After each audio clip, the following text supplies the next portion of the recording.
Le 10 février dernier, l'humoriste Pierre Palmade, ami de nombreuses personnalités comme Jean-Marie Bigard, provoquait un grave accident de la route alors qu'il était sous l'emprise de stupéfiants, cocaïne. Lors de la collision avec la voiture d'une famille, un homme de 38 ans, son fils de 6 ans et sa belle-sœur de 27 ans, enceinte de 6 mois et demi, avaient été grièvement blessés. La jeune femme avait perdu son enfant par la suite. Une affaire compliquée, qui pourrait prendre un nouveau tournant ce lundi 20 novembre, alors que 3 dealers présumés de l'humoriste doivent comparaître au tribunal de Melun.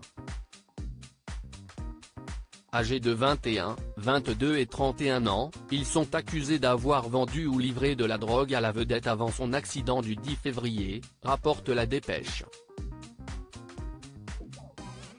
Tous trois ont été reliés à Pierre Palmade, à des niveaux différents, pour lui avoir vendu ou livré de la drogue à Paris ou à son domicile de Célie-en-Bière, fait savoir une source judiciaire. Identifié grâce à l'exploitation du téléphone de l'ancien compagnon de Jérémy Bellet, il n'est pas avéré que ces dealers-là étaient en charge de la livraison, précise une source. Par ailleurs, ce dossier est distinct de l'affaire de l'accident de voiture provoqué par l'humoriste, mais pourrait jouer lors du jugement de l'humoriste en 2024. Ce dernier, qui était sous l'emprise de cocaïne et de 3 MMC au moment des faits, risque jusqu'à 7 ans de prison pour blessure involontaire. Où en sont les deux autres affaires concernant Pierre Palmade?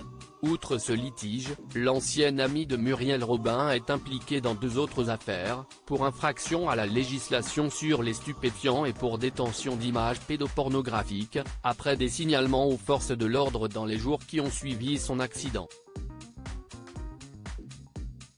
Les investigations ont été confiées à la gendarmerie, alors que les enquêteurs ont démenti la saisie de substances illicites au domicile de Pierre Palmade. Concernant la seconde, une personne a été mise en examen, et les appareils de l'humoriste ont commencé à être exploités. Des conclusions sont encore attendues. Article écrit en collaboration avec 6 médias. Crédit photo, Tiziano da Silva, Cyril Moreau.